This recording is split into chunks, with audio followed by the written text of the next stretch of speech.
आज हम बात करेंगे मूल्यों के समाजशास्त्र पे, यानी specially social structure of value, यानी मूल्यों की सामाजिक संरचना।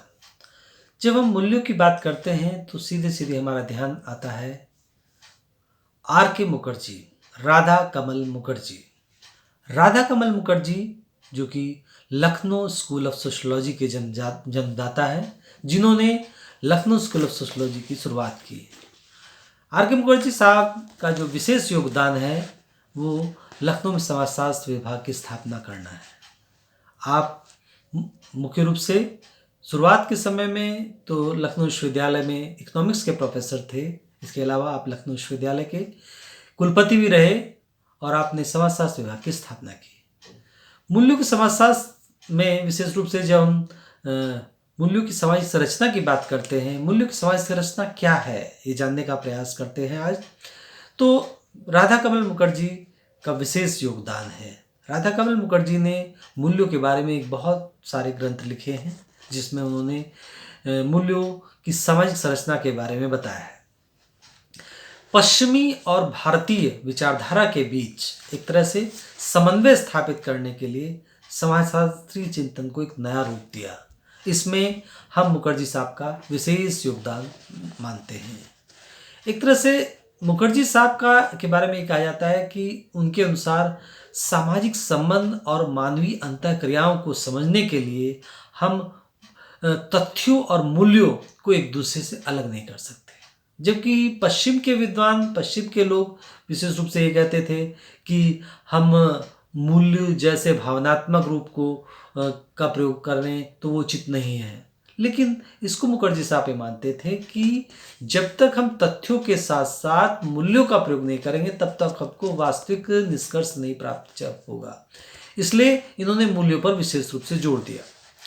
आपके अनुसार, यानी विशेष रूप से मुखर्जी के अनुसार, संपूर्ण सामाजिक जीवन में अनेक मनोसामाजिक परिस्थितियां तथा दैहिक दशाओं से प्रभावित होता है। अनेक तरह की दशाएं होती हैं जिनसे व्यक्ति का जीवन प्रभावित होता है। इसमें भोजन है, वेशभूषा है, अभिवादन है, जैसे मामूली व्यवहार भी मूल्यों से प्रभावित होते हैं, जिन्हें समाज आवश्यक समझता। मतलब कहने का कि प्रत्येक व्यक्ति की पहचान, प्रत्येक समाज की पहचान वहाँ पर प्रयोग किए जाने वाले मूल्यों से संबंधित है। इस आधार पर बिना मूल्यों को जाने हम उस समाज की वास्तविक स्वरूप को नहीं जान सकते। जबकि शुरुआत के समाजशास्त्री, जिसमें हम विशेष रूप से इमाम दुर्कीम की बात करते हैं, जिन्होंने तथ्यों के हिसाब से जानने पर विशेष जोर दिया। तथ्यों को वैज्ञानिक ढंग से जानकर हम समाज को समझ सकते हैं। लेकिन यहाँ पर मुखर्जी साहब ने ये कहा कि तथ्यों के साथ साथ मूल्यों को भी अगर हम जानेंगे तो उसके आधार पर हम समाज को जान सकते हैं। सामाजिक संबंधों, सामाजिक अंतःक्रियाओं तथा सामाजिक संरचना की जो प्रकृति है उसको समझने के लिए मूल्यों की सामाजिक संरचना को समझना जरूरी है।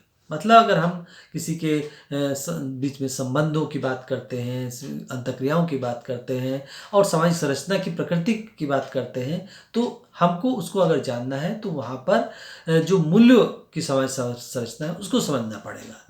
तो जो विभिन्न सामाजिक संस्कृतियों से संबंधित मूल्यों की जो भिन्नता है के कारण विभिन्न समाजों की प्रकृति में हमको एक दूसरे में कुछ भिन्नता नज़र आती है। हम एक तरह से कह सकते हैं कि जब हम अमेरिकी समाज की बात करते हैं, चाहे अफ्रीकी समाज की बात करते हैं या किसी भी समाज की बात करते हैं, जब हम किसी भी समाज की बात करते हैं तो उसमें हमको अंतर दिखाई पड़ता है। वो अंतर किस लिए है? मूल्यों के कारण है। तो मूल्यों की समाज संरचना को खासकर मुखर्जी साहब अपनी दो किताबों में प्रस्तुत करते हैं। एक तो किताब है कि the social structure of values और दूसरी है द डायमेंशंस ऑफ वैल्यूज़। पहली पुस्तक में मूल्यों की उत्पत्ति, मूल्यों के मनोसामाजिक नियमन और मूल्यों के संरक्षण की विवेचना की है। अच्छा, दूसरी जो उनकी पुस्तक है द डायमेंशंस ऑफ वैल्यूज़, इस पुस्तक में मनोविज्ञान, दर्शन शास्त्र, जीव विज्ञान और यहाँ तक कि तत्व मीमांसा में दी गई मूल्यों से संबंधित विवेचना के बीच समन्वय स्थापित करते हुए मूल्यों की सार्वभौमिक आवश्यकता पर बल दिया है। मतलब ये दो किताबें बहुत इंपॉर्टेंट है मुखर्जी साहब। वैसे तो मुखर्जी साहब ने बहुत सारी किताबें लिखी, लेकिन इन दो किताबों में बहुत कुछ कहा है। इस सिद्धांत को, ये जो इनका स्ट्रक्चर ऑफ वैल्यूज है, इस थ्योरी है, इस सिद्धांत को मूल्यों का एकीकृत सिद्धांत भी कहा जा सकता है। इसको मूल्यों का एकीकृत सिद्धांत भी कहा सकता है। इस सिद्धांत के लिए इन्होंने कहा कि मूल्यों का जो अर्थ है, वर्गीकरण है, संस्तरण है, सामाजिक महत्व है, पर इसके अलावा मूल्यों की सामाजिक संरचना के सिद्धांत को समझने के लिए ये सब जानना बहुत जरूरी है। अगर हम बात करते हैं मीनिंग की, मूल्यों के अर्थ की बात करते हैं, तो मूल्य सामाजिक रूप से मान्यता प्राप्त करने की इच्छाएं अथवा लक्ष्य हैं। जो समाज मानता है, जिन इच्छाओं को, जिन लक्ष्यों को, वो एक तरह से मूल्य कहलाते हैं। जिनका सामाजिक सीख, सामाजिक अनुकरण या सामाजिकरण की प्रक्रिया के द्वारा व्यक्ति अपने जीवन में आंतरिकरण कर लेता है या आंतरिकरण उनका हो जाता है। जो व्यवहार, जो इच्छाएं उचित होती हैं, उनको धीरे धीरे आदमी ग्रहण करने लगता है और इस प्रकार वो भावनात्मक आधार पर हमारी जो प्राथमिकताएं हैं, मानदंड और आकांक्षाएं बन जाती हैं। समाजीकरण की जो प्रक्रिया होती है, उसमें जो व्यवहार खास होते हैं वे आंतरिकरण किए जाते हैं। मतलब एक तरह से ये नहीं कहा जाता है कि प्रत्येक व्यवहार खास होते हैं, लेकिन कुछ खास होते हैं वो आदमी दिल से ग्रहण करता है, दिल से प्राप्त करता है और उनको आत्मसात कर लेता है, उनका आंतरिकरण करता है। एक विशेष व्यवहार का ढंग पहले स्तर में समूह के उद्देश्य के रूप में स्पष्ट होता है और जो उद्देश्य या लक्ष्य ज़्यादा महत्वपूर्ण होता है वह आदर्श बन जाता है। मतलब एक जो उद्देश्य होता है, वो उद्देश्य या लक्ष्य जो महत्वपूर्ण होगा वो आदर्श बन जाएगा और जो आदर्श, जिस भी आदर्श में समूह कल्याण की भावना होगी तो वो एक तरह से सामाजिक मानदंड बन जाएंगे। और जब सामाजिक मानदंड बन जाए, इनमें से जो कुछ जो समूह कल्याण का होगा, समूह कल्याण की भावना होगी, तो वो सामाजिक प्रतिमान बन जाते हैं और इनमें जो कुछ सामाजिक प्रतिमान है हमारे विश्वास के अंग बन जाते हैं और जिन्हें अंतःकरण स्वीकार कर लेता है उन्हीं को मूल्य कहते हैं। तो एक तरह से कहा जाए, हमारे विशेष व्यवहारों से उत्पन्न होता हुआ ये दृष्टिकोण हमारे सामाजिक प्रतिमान तक आता है। मतलब एक तरह से कहा जाए, सामाजिक प्रतिमान तक बनने में जो महत्वपूर्ण होता है वो आत्मसात किया जाता है। एक तरह से ये हमारे मूल्य कहलाते हैं। मूल्य एक तरह से संपूर्ण जटिल दृष्टिकोण है, जो यह एक चेतन प्राणीशास्त्रीय आदर्श भी है। चेतन प्राणीशास्त्रीय एक तरह से आदर्श दशा है। यह एक तरह से एक आदर्श है जिसके लिए मनुष्य एक तरह से संघर्ष करता है। मतलब उस आदर्श को प्राप्त करने के लिए निरंतर व्यक्ति संघर्ष करता रहता है। इसमें अगर हम देखते हैं, मूल्यों में सार्वभौमिकता पाई जाती है। अर्थात ये नहीं कि ये केवल भारत में ही पाए जाते हैं, प्रत्येक स्थानों पर, प्रत्येक संस्कृतियों में से संबंधित जितने भी समुदाय हैं, जितने भी समूह हैं, अपने कुछ मूल्य अवश्य होते हैं और यही कारण है कि अलग अलग समाज उन अलग अलग मूल्यों का अलग अलग से दिखाई पड़ते हैं। अब हम अमेरिकी समाज की बात करें, अफ्रीकी समाज की बात करें, ऑस्ट्रेलियन समाज की बात करें, प्रत्येक जगह हमको मूल्य किसी न किसी रूप में दिखाई पड़ते हैं। तो हम कह सकते हैं इसमें सार्वभौमिकता का गुण पाया जाता है। इसके साथ साथ इसमें गतिशीलता भी होती है। समय की आवश्यकता के अनुसार एक तरह से इनकी प्रकृति में परिवर्तन होता रहता है। मतलब इसमें बदलाव दिखाई पड़ता है। इस तरह से हम कह सकते हैं इनमें गतिशीलता भी होती है। इसके साथ साथ में प्रतीकों की द्वारा अभिव्यक्ति का दृष्टिकोण भी दिखाई पड़ता है। परंपरागत रूप से अगर हम देखते हैं तो जो हमारी जो विभिन्न गाथाएं हैं, लोक कथाएं हैं, वो एक तरह से प्रतीकात्मक रूप में मूल्यों के अर्थ को स्पष्ट करती है। इसके साथ साथ मूल्यों में प्रतिस्पर्धा भी होती है। एक ही समाज में जो बहुत सारे पुरातन मूल्य होते हैं और साथ में नए मूल्य भी डेवलप होते हैं, तो इन दोनों के बीच आपस में प्रतिस्पर्धा होती है और उनके बीच जो प्रतिस्पर्धा की दशा उत्पन्न होती है वो दशा भी हमको मूल्यों में दिखाई पड़ती है। इसके साथ साथ कुछ मान्यता प्राप्त लक्ष्य भी होते हैं। मूल्य एक तरह से वो तथ्य हैं जो समाज द्वारा मान्यता प्राप्त लक्ष्यों तथा इच्छाओं को स्पष्ट करते हैं। जो मान्यता प्राप्त लक्ष्य होते हैं, इच्छाएं होती हैं, उनको भी प्रकट करते हैं। एक तरह से मूल्य एक तरह से सामाजिकरण द्वारा इनका आंतरिकरण किया जाता है। यानी बचपन से लेकर अपने अंतिम समय तक व्यक्ति उन्हीं मूल्यों को आत्मसात करता है, उनका आंतरिकरण करता है जो उचित होते हैं, यानी बनते ही वही हैं। एक तरह से सामाजिक संपर्क द्वारा, धार्मिक व्यवहार द्वारा, आर्थिक क्रियाओं द्वारा नैतिकता से संबंधित मूल्यों का जो ज्ञान है वो बच्चों को जो मिलता है वो पहले परिवार से मिलता है। उसके बाद जब बच्चा बड़ा होता है तो थोड़े आस पड़ोस के लोगों से मिलता है। उसके बाद वो उस विद्यालय से मिलता है, स्कूल से मिलता है और इससे संबंधित मूल्यों को सीखता है और उनको आंतरिकरण करता है। इसके अगर हम बात करेंगे, अगर हम वर्गीकरण की बात करते हैं मूल्यों की, तो उसमें मुखर्जी साहब ने 2 भागों में बांटा है। एक तो साधन मूल्य और एक साध्य मूल्य। जब हम साध्य मूल्य की बात करते हैं, इंट्रिंसिक वैल्यूज की बात करते हैं, तो इनका संबंध मनुष्य के आंतरिक जीवन से संबंधित है। यानी ये जो आंतरिक जीवन होता है मनुष्य का, उससे संबंधित है। इन मूल्यों को एक ऐसे लक्ष्य के रूप में स्पष्ट किया जाता है जिन्हें ग्रहण करके व्यक्ति को आत्मिक संतोष मिलता है। साध्य मूल्य वास्तव में इनको कहेंगे जिनको व्यक्ति आंतरिक रूप से ग्रहण करना चाहता है, उसको संतुष्टि मिलती है। हम कहेंगे जैसे सत्य है, ये एक तरह का साध्य मूल्य है। इसके साथ साथ न्याय है, ये भी एक साध्य मूल्य है। दूसरों की मदद करना, दया करना, एक तरह से ये सब साध्य मूल्य है। इन मूल्यों को प्राप्त करने पर, यानी जैसे कहेंगे आदमी जब सत्य बोलता है तो इसका मतलब उसको खुशी होती है। और साधन मूल्य क्या है?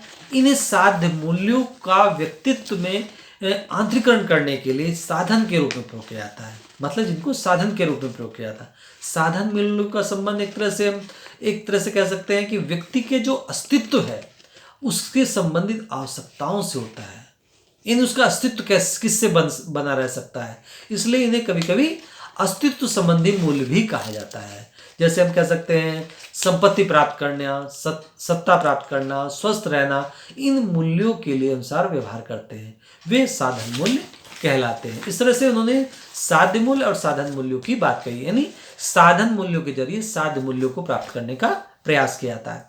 अच्छा, इसके साथ साथ समाज में कुछ नकारात्मक मूल्य भी होते हैं और इन नकारात्मक मूल्य यानी वो एक तरह से समाज के लिए उचित नहीं है, लेकिन वो अपने समाज में एग्जिस्ट करते हैं। किसी भी समाज में की बात करेंगे तो वहाँ पर एग्जिस्ट करते हैं।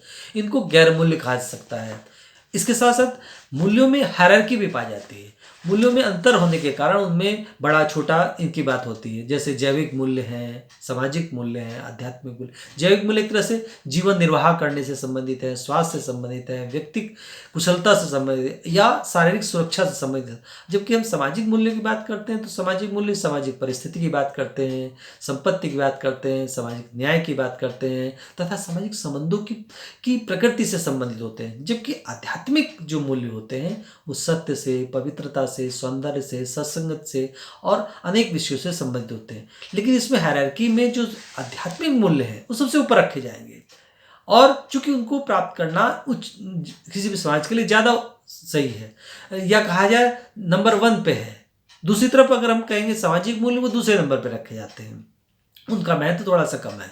और तीसरे नंबर पे हमारे जैविक मूल्य है, यानी जैविक मूल्य को तीसरे स्थान पर रखा है। इस तरह से एक हायरार्की बनाई है। अगर हम मूल्यों के नियम की बात करते हैं तो मूल्यों के नियम में मूल्य एक तरह से एक शक्तिशाली आधार है जो मानवीय इच्छाओं के अनुसार व्यवहार करने की प्रेरणा देते हैं। इसके साथ साथ समय के साथ साथ नए मूल्यों का सृजन होता है, नए मूल्य का सृजन होता रहता है और पुराने मूल्य धीरे धीरे समाप्त हो जाते हैं। समाज में व्यक्ति संतुलन के लिए बहुत से संयोगों में से एक संयोग को ग्रहण करता है और उसी के अनुसार एक तरह से जिसमें व्यवहार में अंतर पाया जाता है। मूल्यों के बीच हमेशा प्रतिस्पर्धा चलती रहती है।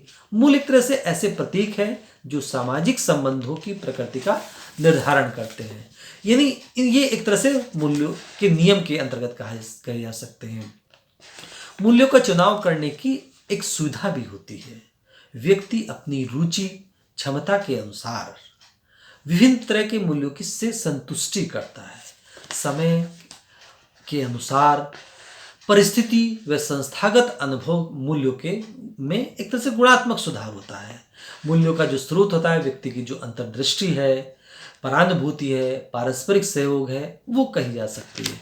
इसके साथ साथ मूल्यों का जो महत्व अगर हम बात करते हैं तो सामाजिक व्यवस्था और संतुलन भी एक तरह से दिखाई पड़ता है, इसलिए भी हम मूल्यों का प्रयोग करते हैं। जब तक कि सामाजिक व्यवस्था तब तक मेंटेन नहीं हो सकती जब तक कि मूल्यों का प्रयोग व्यक्ति समाज में नहीं करेगा, यानी मूल्य का प्रयोग करके व्यक्ति एक तरह से व्यवस्था मेंटेन रखता है। इसके साथ साथ सामाजिक एकरूपता और एकता दिखाई पड़ती है। समाज में एक तरह का व्यवहार दिखाई दे, इसके लिए जरूरी होता है कि व्यक्ति मूल्यों के अनुसार चलता है। एक तरह से व्यक्तित्व का मानकीकरण करने के लिए, यानी आदमी को कैसा व्यवहार किस स्थान पर करना चाहिए, एक तरह से उसका स्टैंडर्ड स्थापित करने के लिए। जैसे हम भारत की बात करते हैं तो जिस तरह के मूल्य होते हैं उसके तरह के मूल्यों को अपनाता है तो वो भारतीय कहलाता है। अगर दूसरे मूल्यों को अपनाता है तो वो विदेशी कहलाता है। तो उसके आधार पर मानकीकरण होता है और व्यवहारों का निर्देशन भी होता है। अगर हमको ये पता होता है कि इस तरह का व्यवहार करने से ऐसा होगा तो हम अपने आप एक पर्टिकुलर सोसाइटी में उस तरह का व्यवहार करते हैं। एक तरह से हमको एक तरह से निर्देश देता है मूल्य। व्यक्तिगत अनुकूलन में सहायक, हम उसके हिसाब से अपने आप को अनुकूलित कर लेते हैं, वरना तो हमको परेशानी हो जाए। इसके साथ साथ सांस्कृतिक स्थायित्व के लिए भी जरूरी है। हम घर में कैसा व्यवहार करें, बाहर कैसा व्यवहार करें, दोस्तों के साथ कैसा व्यवहार करें, और इसके साथ जब हम भारत में रहते हैं तो भारत के मूल्यों के साथ अपनाते हैं, तो एक तरह से ये हमको सांस्कृतिक रूप को, उसके स्थायित्व को बनाए रखने में मदद करती है। यानी बचपन से लेकर व्यक्ति कैसे व्यवहार करे ये सीखता किससे? अपने परिवार से, अपने मम्मी पापा से। धीरे धीरे वो जब आस पड़ोस के लोगों से कैसे चलना चाहिए, कैसे बात करनी चाहिए, कैसे उठना चाहिए, यानी जो सांस्कृतिक रूप है उन सब व्यवहारों को करना सीखता है मूल्यों के हिसाब से। एक तरह से उसकी पहचान तभी बनती है जब वो एक पर्टिकुलर तरह के व्यवहार करता है। वो पर्टिकुलर तरह के व्यवहार कौन सिखाता है? समाज सिखाता है, परिवार सिखाता है, लोग सिखाते हैं, और उससे पहचान बनती है। कहलाता है ये भारतीय है, ये अमेरिकी है, ये ऑस्ट्रेलियन है, ये जापानीज है, ये चाइनीज है। इस तरह से हम इस बात को सीखते हैं। आज इतना ही।